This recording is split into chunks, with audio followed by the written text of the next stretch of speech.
Even among the forbidding 66 domains ruled by the heretic warlords, Ekron stands apart. It is shunned by both the mortal followers of hell and the servants of the court. No place on earth mirrors the carnage and corruption of hell so closely as this putrescent city of Beelzebub, the Lord of the Flies.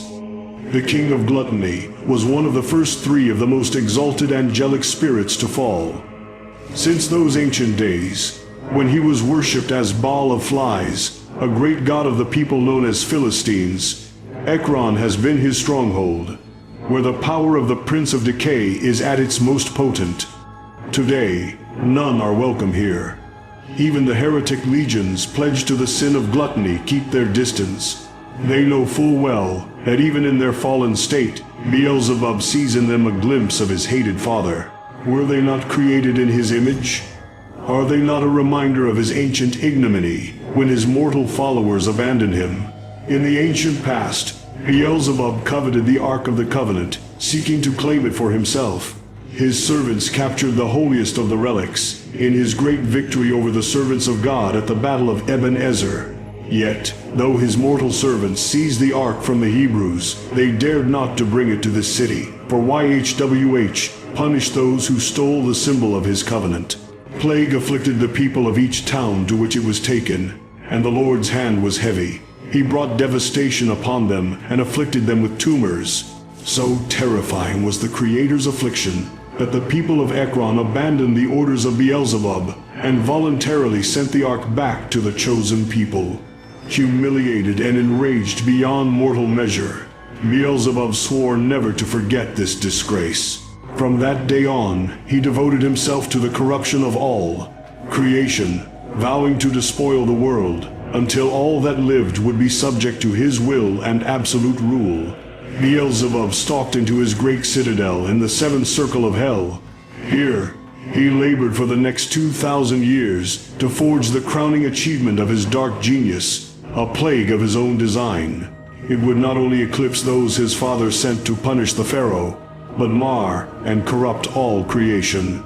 Never again would he trust mankind, so weak and easily bent to the will of the tyrant god. Long he labored, pouring much of his divine essence into his work. When the Black Grail was unleashed upon the world in the Black Year of 1436, it brought the world to the brink of utter ruin. The newly established Order of the Fly raised the city of Ekron from the rubble, and the power of Beelzebub seeped through from the Hellgate of Jerusalem that was. It slithered for many miles, settling upon towers and walls, and streamed through the streets in a torrent of demonic hellflies, scorpions, locusts, and other infernal insects infested with the Black Grail. Ekron stands as the seat of Beelzebub's earthly power, where his worshippers assemble from across the world to offer tribute to the King of Gluttony. Wherever the Black Grail spreads, and the Order of the Fly raises its Lord's standard, they seek offerings to bring back to the city. To the missionaries of the Black Grail, it is a realm of beauty and divine vision, a whispered promise of the world to come, and a place their hearts yearn to behold. To everyone else, it is a domain of abject horror, where a fate worse than hellfire awaits. After nearly 600 years under the ravages of the Black Grail, Ekron is a city of overflowing splendor and revolting decay. Entire temples, churches, mosques, pagodas, shrines, and altars from every corner of the world are scattered throughout the city, borne there by the hands of untold millions of Grail thralls. Amid streets seething with undead corruption stand wonders of art, marble statues, elegant porphyry pillars, frescoes, and icons of gold studded with precious stones. Yet though they are worth the ransom of 1,000 kings, it is not their monetary value that interests Beelzebub. It is thought that the Lord of the Flies can tap into these objects of devotion, feeding on the power of adoration that still lingers in these monuments of faith. Like a parasite swelling upon its host until it is swollen to the point of bursting, he leeches the power of faith, until he is so engorged with it that his great wings might once more carry him skyward to storm the gates of heaven.